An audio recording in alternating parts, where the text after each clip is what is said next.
Hello, everyone. I hope I am live. Looks like I should be.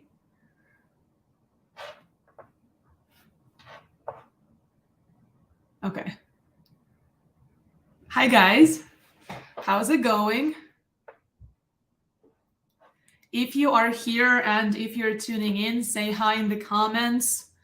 Let us know where you're watching me from, because that's always fun.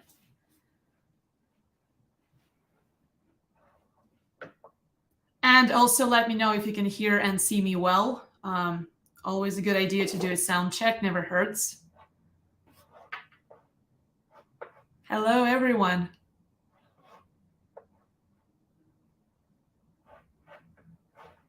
Okay, I can see some comments coming in, so that's good.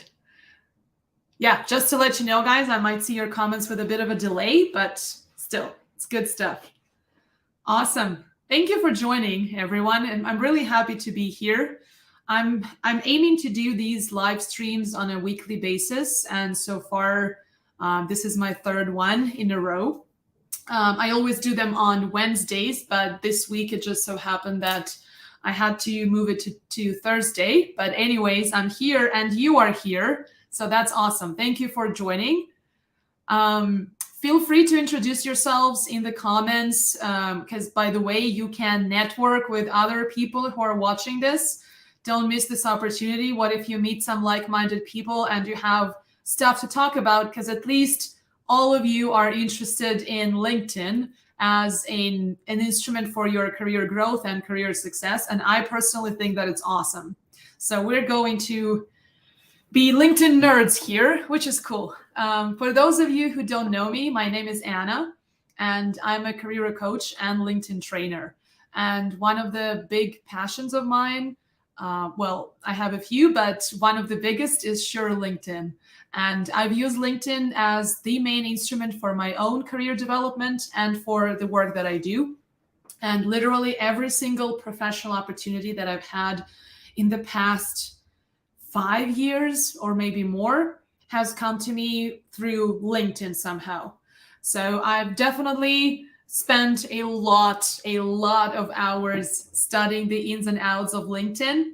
But the good news is that now I can share what I know with all of you and save y'all some time so that you don't have to figure this stuff out and you can simply take what I've already learned and implement it and share it with your friends who are also interested in leveraging LinkedIn. And so in these live sessions, what we do is we roast and review real LinkedIn profiles. And basically the goal is to go over a few real examples. So those are actual people who volunteer to have their profiles reviewed. I'm not just picking them at random. And so I've selected a couple for today that are really, really good. And so, I mean, good to be reviewed. We'll see if they're actually good. But I do believe that if you're joining and if you're truly taking something away from these sessions, that already tells me that you are in that small percentage of people who truly understand what it takes to grow their career and want to leverage every tool at your disposal. And LinkedIn is truly one of the main ones in terms of generating new opportunities. And just so that we are clear on our expectations, guys, because I always prefer to be honest and as straightforward as I can with all of you. And so the main thing is, obviously, you can watch me review other people's profiles. You can take something away from what I'm talking about. You can ask questions and I'll be happy to take some of those and answer them, and so that we can all learn together. But the main thing is always not just optimizing your profile, because one of the biggest misconceptions, and that's actually has been my, I don't know, biggest theme of this week or something. So I've talked to a few people this week and all of them reached out to me asking or wondering about revamping their LinkedIn profiles. And when I asked them about their expectations or the main objectives for LinkedIn, so essentially why are they looking to level up their LinkedIn game, what it is that they're hoping to get out of it. And I heard the exact same thing.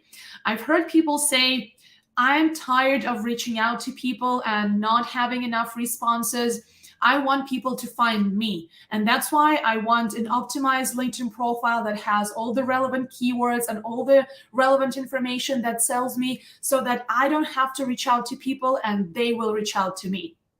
And there's, as much as I understand the goal here and the objective, there is a big misconception around this whole idea of I will have a great LinkedIn profile and then people will find me. Obviously, having a well-written and optimized LinkedIn profile does help you to get found more easily. And that's one of the main topics that I always touch upon one way or the other when I review people's LinkedIn profiles, including these live streams. Of course, you will be generating some attention for yourself by simply improving your profile and optimizing it for search performance, meaning making it easier for other people to find you. But LinkedIn takes into account so many different factors when it comes to the search performance of your profile. So jam-packing your profile with the most relevant keywords may not be enough and will not be enough. So one thing is optimizing your presence and maximizing that first impression and the impact that your LinkedIn profile has. But a whole other story is, okay, now that you have this instrument, this new business card on steroids, what are you going to do about it? How can you put yourself out there and gain that visibility, get more eyes on your LinkedIn profile? So it's not about, I have a great profile, now I can finally sit back and relax and opportunities will just come my way. Some of them might, of course, but it won't, it will be very, very far from the full potential of what you can do and accomplish on LinkedIn. So think of your LinkedIn profile as a two-way street.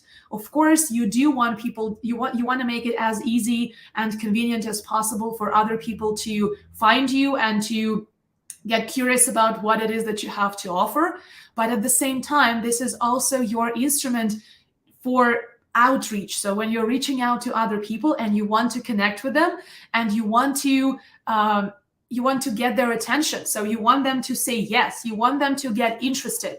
You want them not to ghost you. You want your messages not to stay unanswered. So obviously, having an optimized and well-written and personable LinkedIn profile that definitely has that human voice in it versus just a resume will help you do that.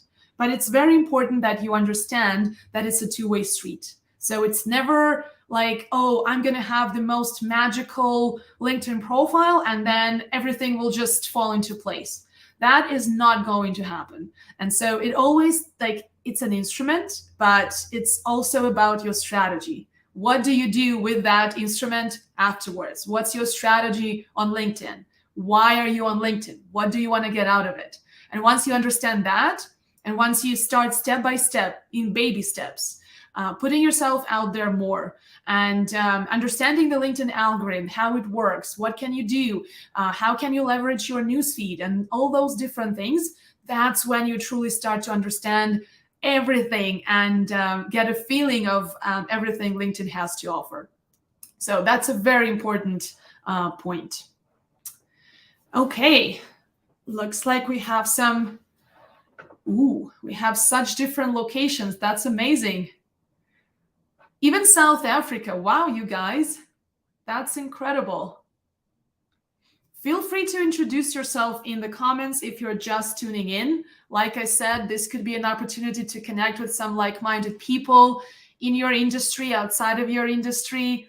So networking, always networking. Networking never stops.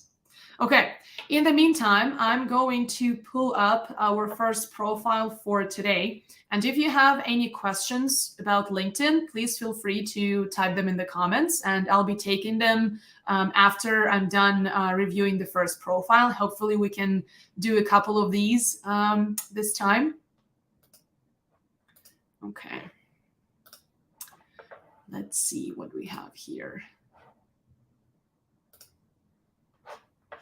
Okay, let's start with Cindy.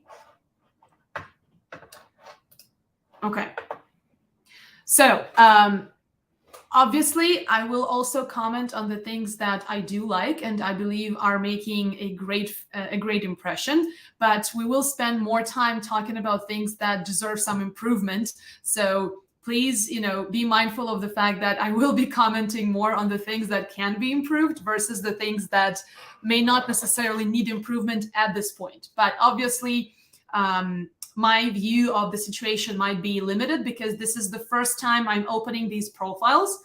I've only had a super quick look at the profile when Cindy forwarded it to me and volunteered to have her profile reviewed today. That's it. I haven't even read her entire profile up until now. So this is like the first time I'm seeing this, and it's the first time I'm getting a grasp of who Cindy is, and she may have different goals for LinkedIn. So let's see what we can discuss here.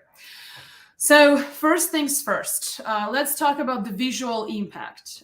So the profile photo isn't bad, but I do believe that the quality of this picture is not sufficient to create that professional first impression.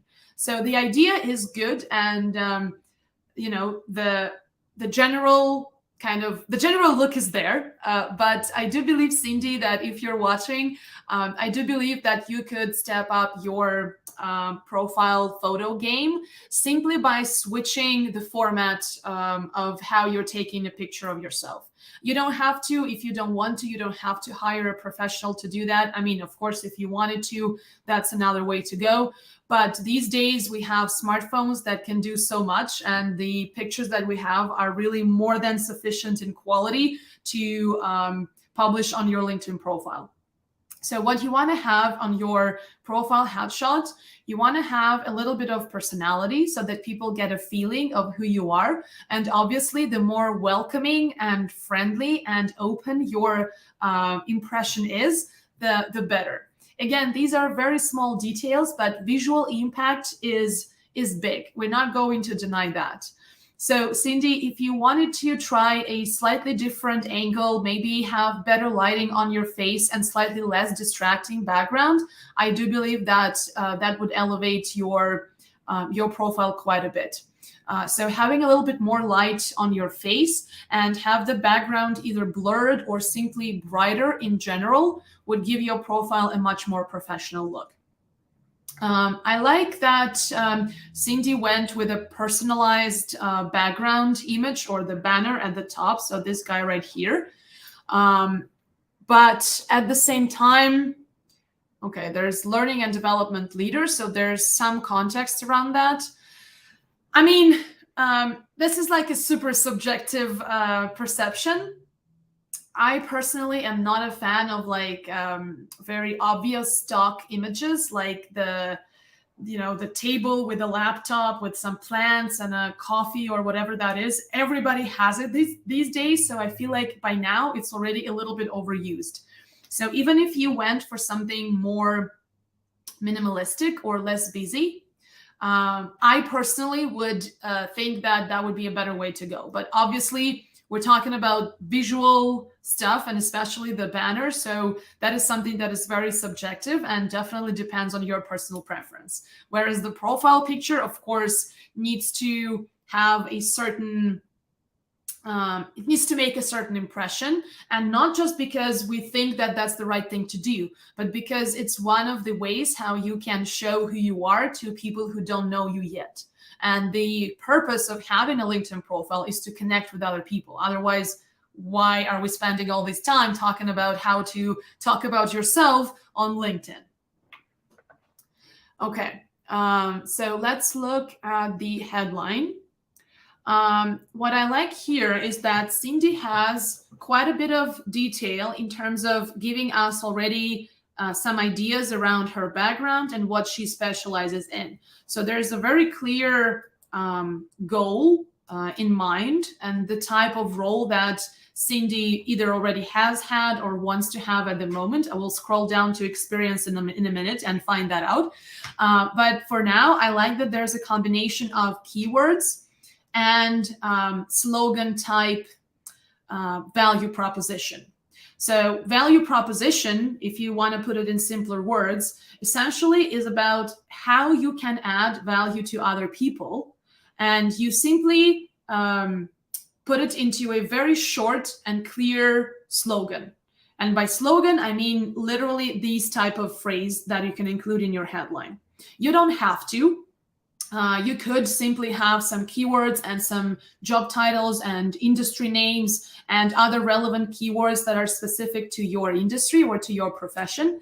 But I personally do enjoy when there's a mixed format, and you'll see that, for example, I have that on my profile as well. I have a combination of a slogan that talks about how I add value to people, who do I help or how do I help them, what do I help them do. And also there are some keywords to help people find me. So regardless of whether you are working for yourself or you are employed, whatever it is, it's still the same format that you can follow as well if you like it. The goal here is not to overdo it. So your slogan needs to be so crystal clear that a kid would understand what you're talking about, ideally.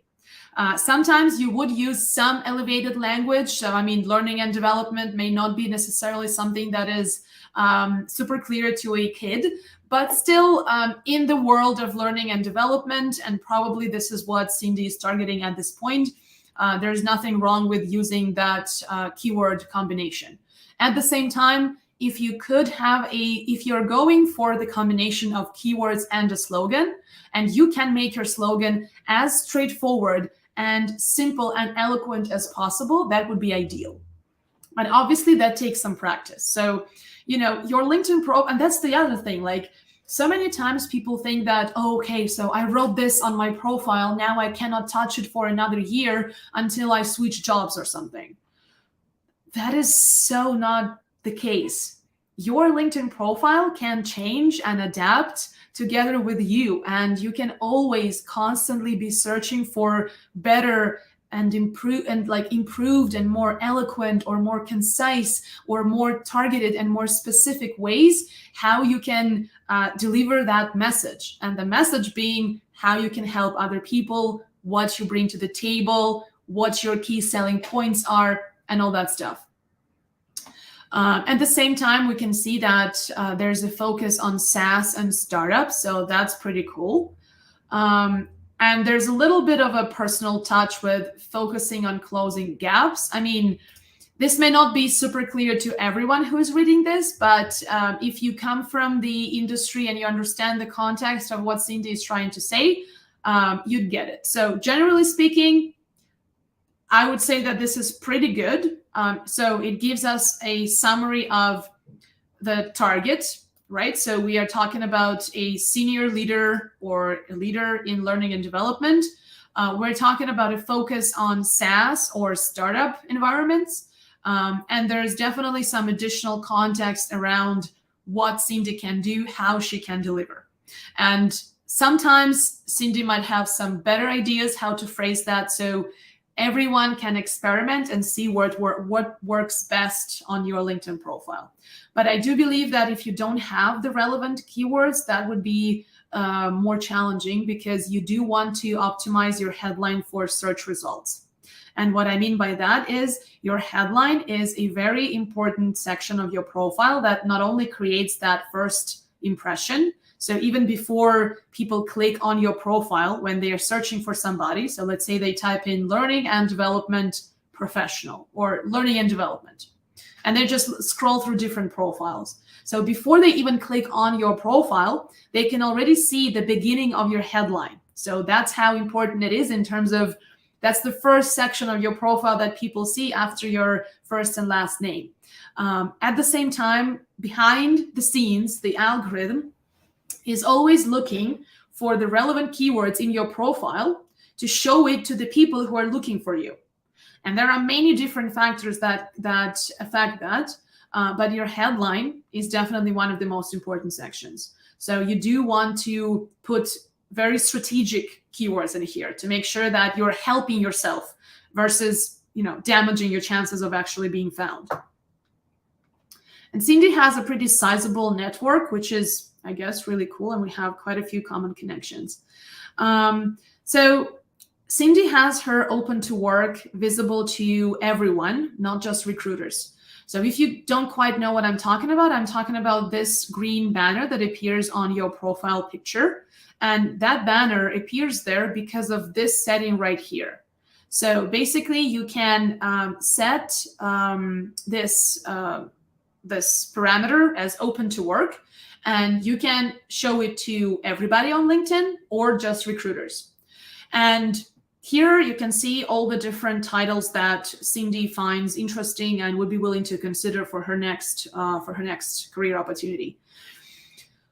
There are very conflicting and different opinions whether this is a good idea or not to make it visible to everyone. And I do belong, or I do believe that I'm closer to the team who says that open to work, visible to recruiters is more than enough. And again, this is not the absolute truth, you guys. So this is just a recommendation, something to think about. But here's my take on it. And I confirmed this, or I shared my take on it with recruiters and hiring managers who do use LinkedIn on a daily basis to search for talent.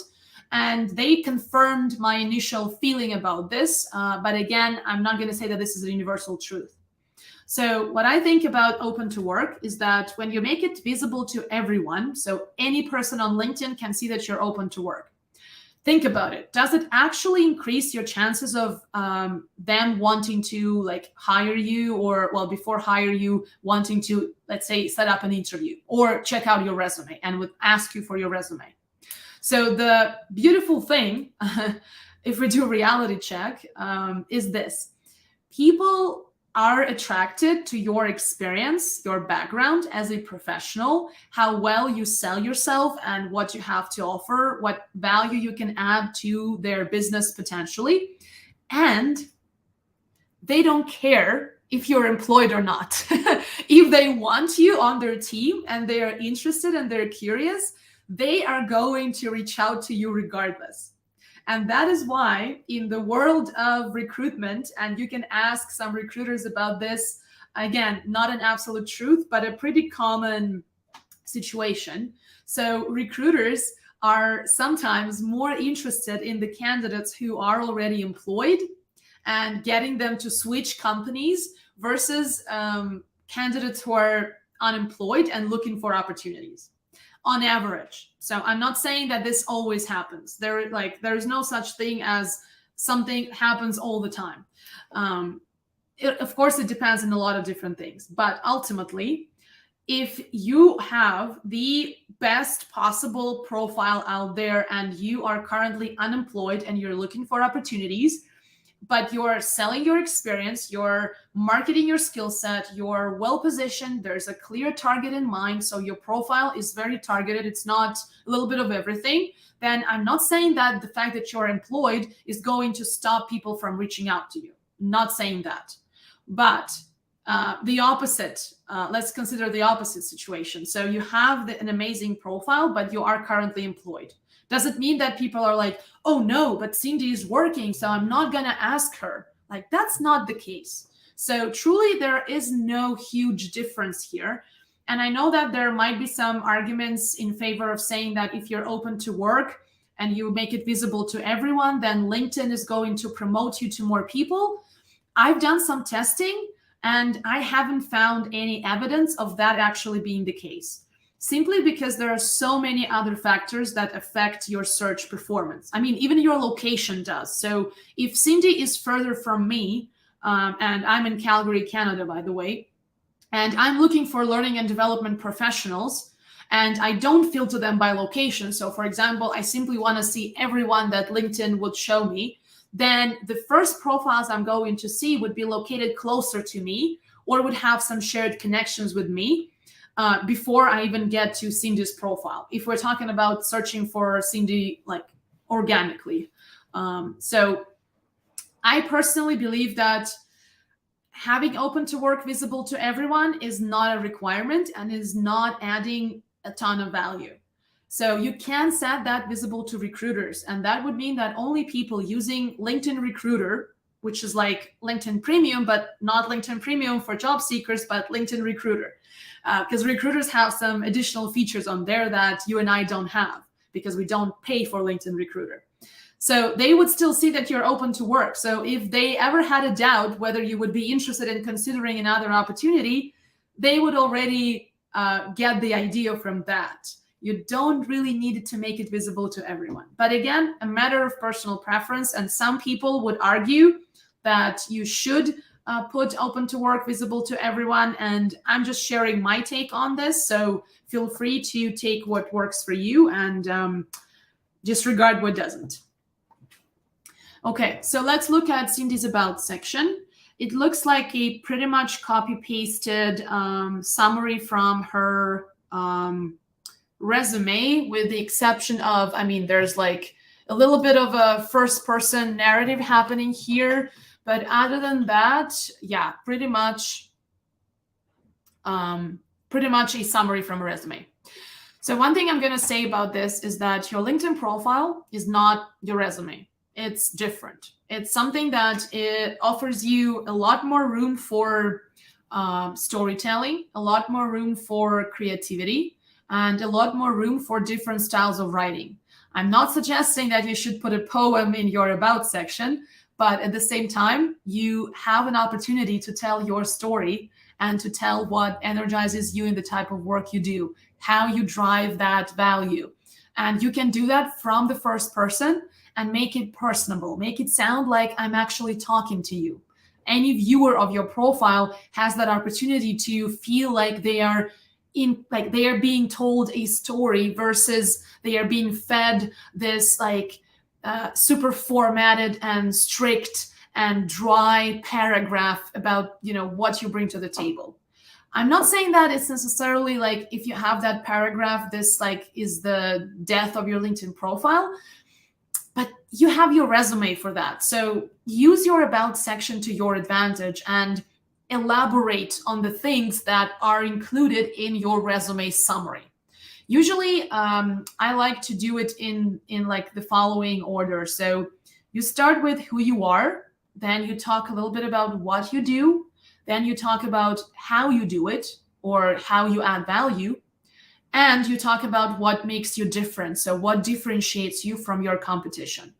And when you talk about something that differentiates you, I don't mean things that are minimum requirement for you to do the job that you want to get, for example, with the help of LinkedIn.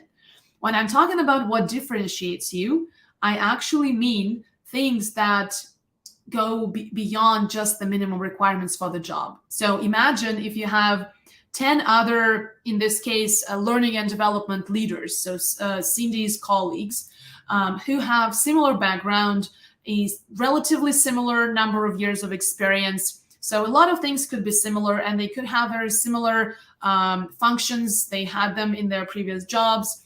But what would make Cindy different from those other people, considering that technically all of them could do the job? So all of them are qualified. What else is there? That's where your story and a little bit of that personal element comes to play. By personal, I don't mean that you have to talk about your family or your hobbies. I mean, you could incorporate your hobbies in like a very creative and fun way, but obviously you don't have to. So by personal, I mean something that is uniquely yours, something that resonates with you, something that gets other people to understand who you are a little bit on a slightly different level, not the kind of level that a resume provides or would ever be able to provide. Okay, so I like that there are some top skills included in here, and you may not yet have that functionality in depending on your location. So not every location has this feature available yet, I believe. So if you don't have it, don't worry. Maybe it just hasn't been rolled out in your area, because that's seems to be how LinkedIn does things. Okay, let's look here. Okay, first thing that I'm going to say is that these types of descriptions, like having this much text, I don't think anybody's going to read it. you could definitely cut that. If you want to stick to like a list format with like bullet points, you could potentially go with like 4 or 5 tops. I mean, 5 is already way too many. And ideally, you do want to somehow visually separate them from one another, because in here it reads like a copy pasted text from somewhere. So that's not the most effective strategy in terms of how easy it is for the reader to understand quickly what's going on. Like, what am I reading about? Also, I'm noticing, like, this is something that I just can't help because I write resumes and I write LinkedIn profiles. So I can't help it, guys. The word fostered, I can see it here and here. So double in like such a short list. Please feel free to use other verbs if you want to highlight the type of action you took or the type of contribution you made. You could definitely add some variety in here. So you can still focus on highlighting like the top accomplishments and make them result, or like focus on results and outcomes versus functions. And the good news that Cindy is already doing that. So we can already see some numbers and some metrics that do help us understand that there was a growth in usage and those types of that type of impact. So that's the good part. The part that can still be improved is reducing the amount of text here by maybe half. And so only highlighting the most relevant accomplishments. And then you also have some skills that are actually linked from your skills section. So they show up here because when Cindy was adding skills into her skills section, which comes below, she linked those skills to this particular experience. So I'm not going to comment on every single list in here. I do believe that like revising some of these might help, because some of these bullets are truly very much functional, and you do want to focus on results and outcomes wherever you can.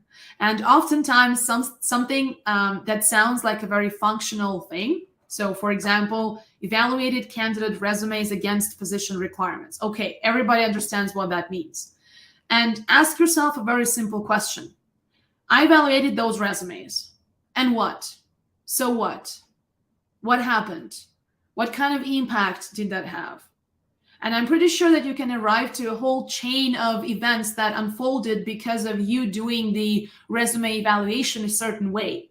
You were able to attract better quality candidates, or you were able to optimize the talent pipeline. So you were able to find people faster. You were able to, customize the interviewing process. So there are so many areas where you could look, and those would be things that are actually outcomes. So something that resulted from you being good at evaluating candidate resumes against position requirements. Because that's one of the things that are going to set you apart. And this is true for any professional out there, regardless of your level of experience, the industry you work in, your profession, it doesn't matter. There are hundreds, if not thousands of people who can do what you do. I mean, it's reality. There are 1,000 other career coaches or resume writers or people who write LinkedIn profiles out there. So I'm not under an illusion that like I'm the only one. But what sets me apart from somebody else doesn't stem from what I do. It actually originates in how I do what I do, in the approach that I take, or the context of how I work, and the results that I'm able to deliver, or the impact that I can make on others. And the same thing is true for everyone out there. So if you want your profile to stand out, it's not just about creating a great banner image and putting up a great profile headshot, although those things do help create that visual, elevate that visual game of your profile. But what sets you apart and what gets you to stand out is how you describe your experience and how you describe what makes you different. And what makes you different stems from how you do what you do and the value that it adds, or the results that it generates. This is what is going to help you stand out, not keywords and not functions and not great profile pictures. Although, like I said, I'm all for great profile pictures. Okay, so education, good. There's some volunteering. Let's look at the top skills. So your top 3 skills, as you can see, are visible to everyone even before you click to see more. And that's why you do want your top 3 skills to be as relevant as possible to the job you want at this point. And so considering that Cindy is in learning and development, so learning strategies clearly is a big one for her. Change management also. Strategic business initiatives, I personally would say that this is a bit too generic. I mean, it could be a good one to have on the list, and you can have up to 50, as you can see, 50 skills in this section. But it's not the one that I personally would put as my top 1. So there's some room for food for thought. Okay, there are some fresh recommendations, which is great. Recommendations are incredibly helpful, and Cindy has quite a few of them, which is truly awesome. So great job there. It's always a great idea to have people write some testimonials about their experience working with you. It's living like social proof of the fact that you are who you say you are. So even at that stage of that initial first glance at your profile, it's important to see that there is some social proof and there is some information to work with. Okay, so there we have it. I think Cindy has already put quite a bit of effort in her LinkedIn profile. Like we can tell that she didn't just wing it, and she actually takes care of her LinkedIn profile and her LinkedIn presence. And clearly she did put some thought into it. So I think now is just a matter of making some final tweaks and reworking that experience section and optimizing some of that content. So for now, I would say that this is a really good draft version, but not yet quite a final version. Okay, let's see if you guys have some questions.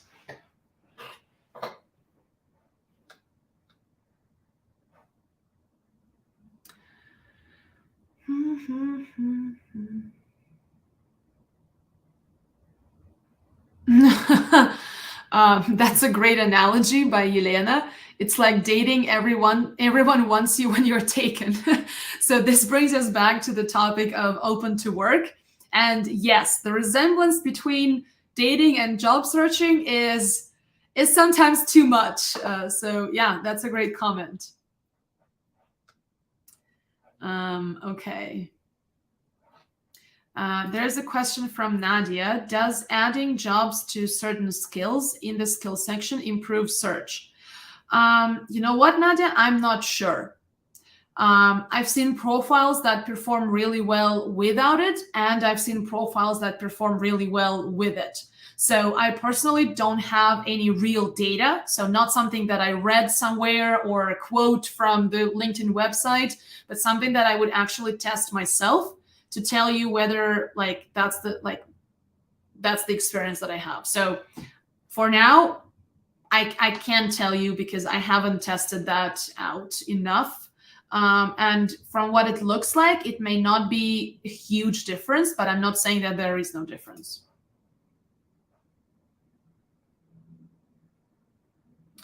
Okay, so Yelena is saying, I see that many people don't list anything in the description, just job titles.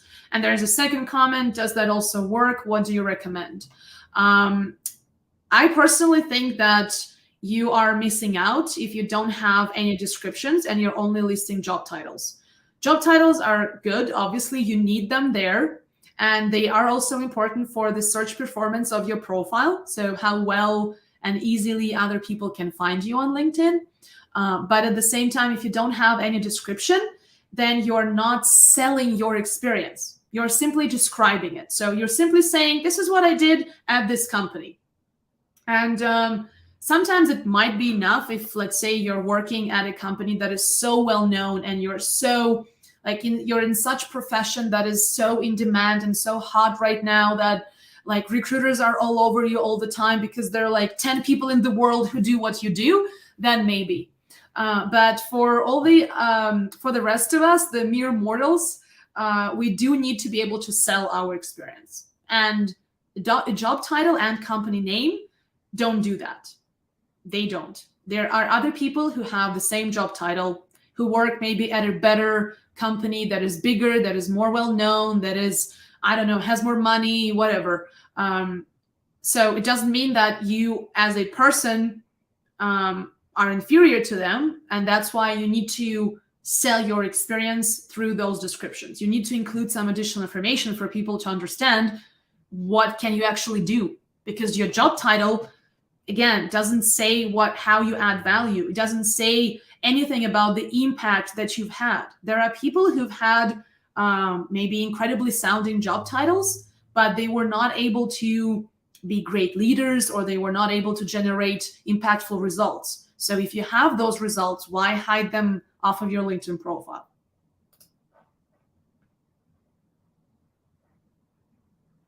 Okay, I will pull up our next profile. And let's see.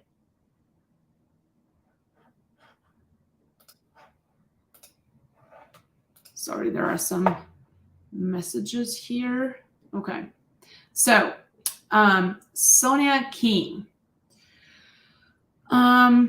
Okay, let's start from the beginning. So profile photo, definitely, Sonia, you deserve a better one. I'm not saying that this is a bad photo. I like your smile. I like how friendly and open you look here, but the picture is just so dark. You could use some more light on your face. Let more people see your beautiful face and your beautiful friendly smile. And when you're taking a picture, you want to be looking at the actual camera. And I think here you're looking probably at the screen, because that seems like a selfie kind of situation happening. So look at the camera.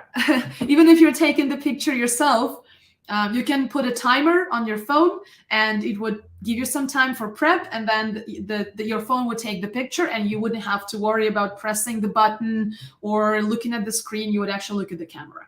But the most important thing is the lighting on your face, because you do want to have enough light on your face, and probably a lighter background. I know that for some people, darker backgrounds also work, but they work when the lighting situation is incredibly well put together. So if, let's say, you go to a professional photographer, to like a studio, and they have a dark background, they can usually afford to do that because they have these like soft boxes with light in your face. So of course, in that case, that kind of creates a whole different look.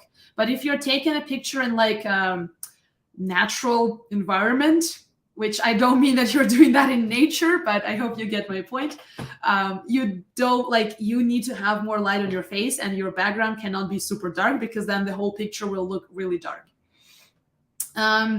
The banner image, I mean, the idea is good. I like where you're going with this, Sonia, but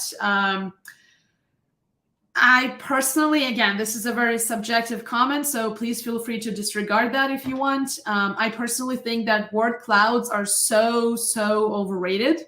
And by now, so many people are tired of them. And when you have these like generic words like results, ideas, and what else is there? Solutions and future, sometimes it's just a little bit too much. So I'm all for like having some keywords on your banner that kind of contribute to you understanding your background, your industry, or the type of role you want, but with fewer words. This is too many words, I would say. Okay. So as you can see, Sonia also went for a combination of like keywords, and then more of a slogan explaining a little bit about her, like how she adds value and how she can contribute to a business. So I like the format. I like that. I mean, you have the PMP mentioned in your name here, so you may not need necessarily to mention it in the headline unless you really want to target only the types of roles that require a PMP designation. So, I mean, you could try with or without it, but the most important thing is you do want to make sure that you are mentioning the types of roles that you are interested in. So again, you're open to work, so you're actively job searching. So clearly there's a target. And I imagine that the target has a job title, like a project manager, or maybe, well, implementation project manager essentially is what I'm getting at. So I would put that as the first thing in your headline. So start with the role that you want and then add on more stuff after that.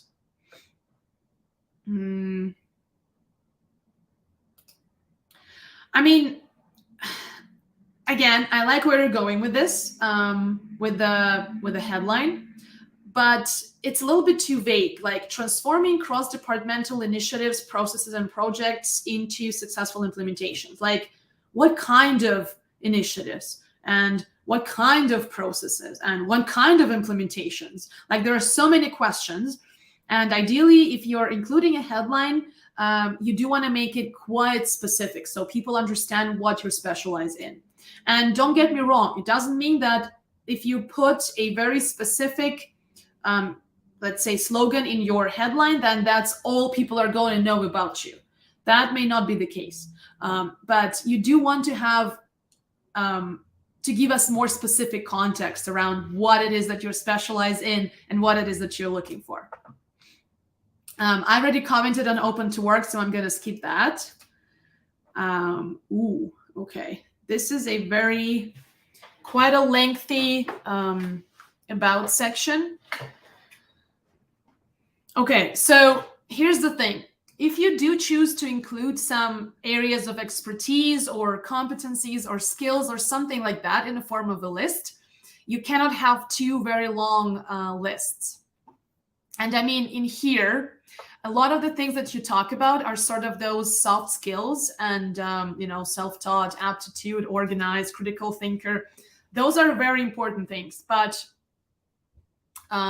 ideally, you want to show that you have those things through examples.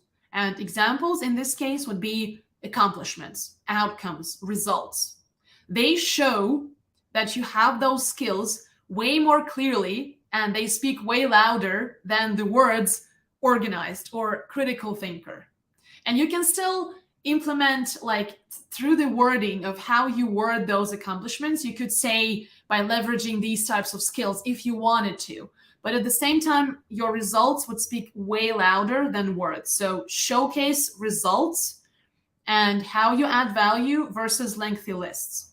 And I mean, you can have a few, don't get me wrong, you can have a few areas of expertise mentioned in your about section, but like these together just add up to way too much. I like that in here, Sonia did tell us a little bit about her background, something that we may not necessarily see on her resume, or at least not in the same way. So I like that. I'm not going to read into like every single sentence on here, but I like where you're going with this. So I would say that you can still shift your focus a little bit more towards results. I mean, you can see that even throughout the text. So you're talking about how people have viewed you, like they've probably called you resourceful, they've called you highly organized. All of that stuff's great, but think about what's in it for the person who is reading this, because that's always the ultimate goal. It's the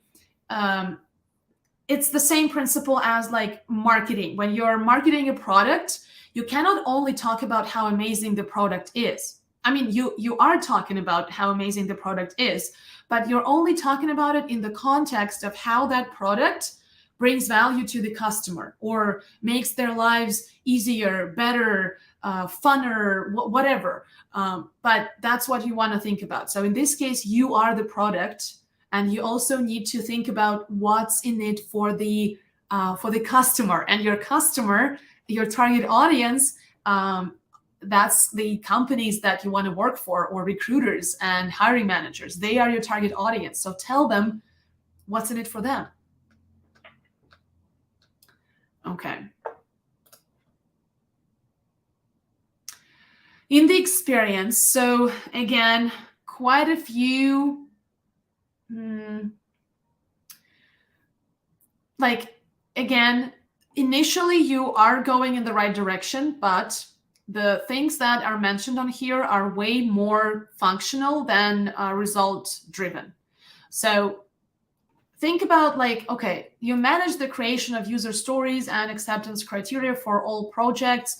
First of all, which projects? What are all projects? How many projects? That is also important. And you've been in this role since March 2020. So how many projects? That would be a very relevant number to include in here. But also think about this. So, okay, you manage the creation of user stories and acceptance criteria. For what? What's the goal? Because that is like an interim thing that you do, but you do it to accomplish something. So that's something that you accomplish. That's the value that you add to the business. So think about that. Think about your experience from that perspective and include more of those value add outcomes and results. That would be a lot more impactful. So the same thing goes for other experiences. Ooh, like that's a very long list, you guys. So yeah, nobody's going to read that much text, especially one like the type of text that is just a list. So please reduce that to like half the size of this list and make sure that whenever you have a bullet point, if you are going for the format with bullet points, ask yourself, okay, I did this. So what? What did that do? Why was that important? What came out of that? That's how you're going to learn to see the value. Like you're going to think about yourself in terms of value you add to other people. And that's the best thing you can do for marketing your skill set, honestly. I mean, once you have a conversation with someone, obviously you can elaborate and give them more context and all of those important details and all that stuff. But until you get there, think about what's in it for them. And that's the type of information that is going to get your profile to stand out from others. Okay, education. Okay, licenses, certifications. Okay. Okay, the top 3 skills are definitely relevant. I'm not sure I'm sure that you have a good grasp of troubleshooting, considering that you work with implementation projects. But is it the main skill for a project manager? Like probably you manage people and lead people who troubleshoot, but you probably have a more project management oriented skill set. And that's why you have that capacity to drive projects to delivery, to manage teams and all that, and like work on the process of delivering the project. So make sure that you have a second look at those skills and think, is it project management level, or am I maybe going into skills that you still do have them and you can still have them on your list, but do they deserve a top 3 spot on your profile? Okay, some fresh recommendations. That's good. I really like that today somehow, like I said, I didn't see the profiles in great detail. And so I'm kind of glad that both profiles have very fresh recommendations. So that saves me the usual spiel of like, recommendations are so important, you guys, pay attention to this section of your profile. So you can already see that through our examples. But if you happen not to have any recommendations on your LinkedIn profile, please do think about it and reach out to some people who can write a recommendation on your profile as well. Okay, let's see what we have in the comments.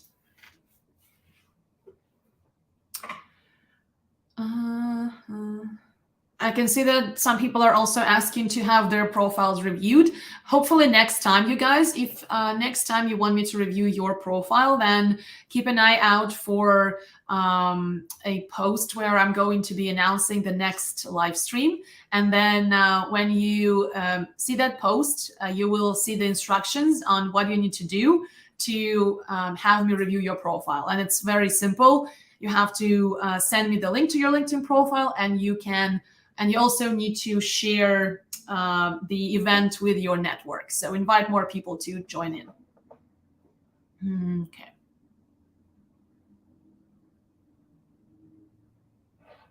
Okay, there's a good question before we wrap up. Around the headline, can you place career like international development, or we should place a job title? So you don't have to place only job titles in your headline, but having a job title sure helps. But other keywords on top of the job title could be, related to the industry or the profession or the specifics of the business. So I'm not sure what exactly you mean by international development, though, because is it business development internationally? Is it like what kind of development? So probably if you're thinking about, like, I'm guessing there's a point that you want to make, and probably you just need to find the right words to make sure that you do reflect that point, because international development on its own is not very clear what exactly you mean by that.